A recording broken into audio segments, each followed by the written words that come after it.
আমাদের প্রথম কথা থাকবে, আমাদের কাছে যারা সাপোর্টিং কাজ করছে অনেকের নাম তো লেখি না বা ওইরকমই আছে, যাতে তোমরা কোনো সময় ভুল করো না অবশ্য, যাতে এবারে যেন ভুল না হয়। আর আমরা এসএস এর মাল করছি, এসএস এর মাল ওইবারও ভুল হয় না, হয়েছে। এবার আল্লাহর রহমত হইব না ভুল। যাই হোক, আমি তো অবশ্যই তোমার কাছে আছি, আমরা সবার পরিজন।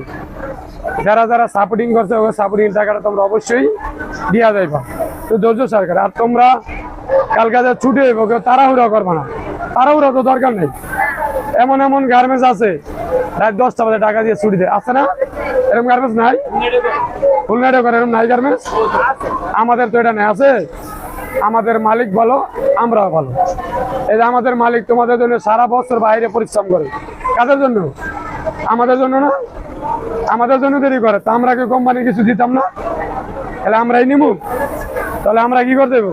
কোম্পানিরে ভালো কিছু দিতে হলে, নিতে হলে দিতে হইব।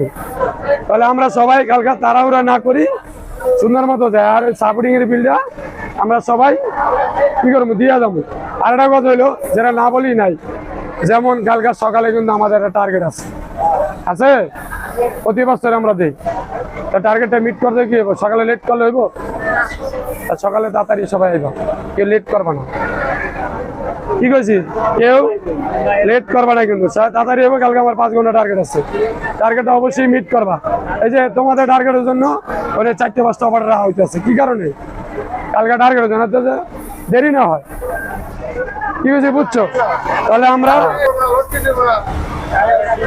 যাই হোক, জীবনের চেয়ে সময়ের মূল্য কিন্তু বেশি না, সময়ের চেয়ে জীবনের মূল্য বেশি।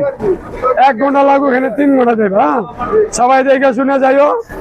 আর তোমরা যে যে জায়গায় যাও সুন্দর মতো যাও, সুন্দর মতো আসছো, সময় নষ্ট করার দরকার নাই। ইনশাল্লাহ ভালো করে কাজ করে যাও। আল্লাহ হাফেজ।